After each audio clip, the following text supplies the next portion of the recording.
Y siempre recordando que en este momento nos estamos refiriendo al contrato de compraventa mercantil.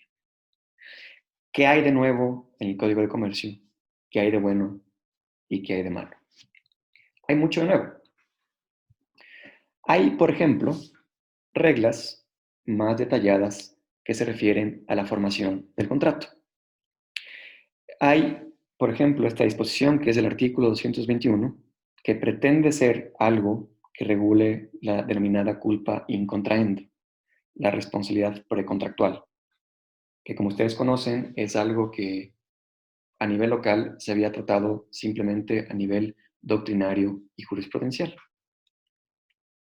Hay también, por ejemplo, eh, reglas parecidas a las del código anterior que tienen que ver con la oferta mercantil, pero quizás un poco más modernas, un poco más ajustadas a la realidad actual. ¿Qué ocurre con respecto a los derechos y obligaciones de las partes? Mi opinión es que el nuevo Código de Comercio contempla un paradigma diferente en lo que tiene que ver con los derechos y obligaciones de las partes con respecto al paradigma que se manejaba en el Código de Comercio anterior. ¿Por qué? ¿Cuál era la visión que tenía la ley frente al comerciante en el Código de Comercio anterior? Pues consideraba que los comerciantes estaban en posición de igualdad. Y es por eso que ustedes recordarán que el anterior código establecía que en los contratos mercantiles no cabía la rescisión por lesión en oro. ¿Qué ocurre en cambio con este nuevo Código de Comercio?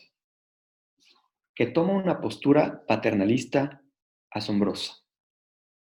Y una de las normas que refleja esta nueva postura paternalista que adopta el Código de Comercio es el artículo 217. Podríamos dedicarnos horas enteras a hablar de esta norma porque es sorprendentemente polémica. Es cierto que no es del Ecuador el único ordenamiento en el que se consagra algo semejante, pero no por eso deja de llamar la atención. En su artículo 217, el Código establece que se entiende por prestación irrisoria a aquella que es ínfima, inequivalente o desequilibrada en relación a la prestación del otro contratante. ¿Qué ocurre si es que en el contexto de una relación mercantil alguna de las prestaciones llega a ser irrisoria?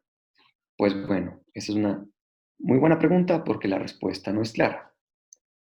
Por un lado, el artículo 217 establece que el contrato es nulo de nulidad absoluta. Por otro lado, el último inciso sostiene que ante una prestación irrisoria se puede resolver el contrato o adaptarlo.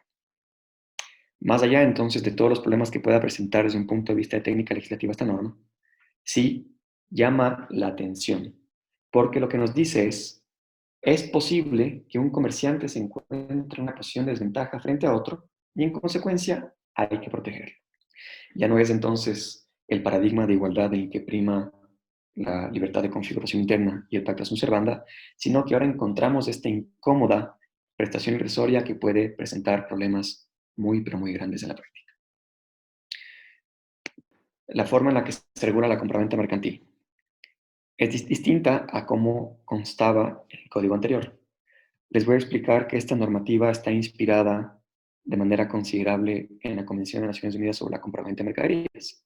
Entonces ya no tenemos, por ejemplo, aquí reglas sobre vicios redditorios. Debo ser más preciso. Ya no tenemos solo reglas sobre vicios redditorios, sino que tenemos el régimen de, por ejemplo, conformidad de las mercaderías, que es más o menos parecido al que contempla esta convención internacional. ¿Qué hay acerca de la transmisión del riesgo? Hay reglas también sobre la transmisión del riesgo que son diferentes de las del código anterior. En ciertas partes resultan más fáciles de entender, pero en otras partes simplemente no tienen sentido. Hay también nuevas reglas sobre, por ejemplo, la terminación del contrato. Y esto es interesantísimo porque ustedes saben que, bueno, de acuerdo con el Código Civil, la resolución del contrato es consecuencia de la verificación de una condición resolutoria. La condición resolutoria, como ustedes conocen, puede ser la ordinaria, la tácita o el pacto comisorio. Mucho se ha discutido entonces si es que resulta o no posible que una parte termine unilateralmente con el contrato ante el incumplimiento de la otra. Yo creo que no, pero no es el momento para explicar con detalle el por qué. Lo que resulta relevante es mencionar que el actual Código de Comercio contempla una norma de terminación unilateral. Es una norma peculiar porque, a pesar de que se inspira en normativa más moderna, la tropicalizamos, ya que establecemos que no solo que es posible que el contratante que ha cumplido termine unilateralmente, sino que el Código de Comercio deja a salvo las acciones que son propias de la condición resolutoria tácita.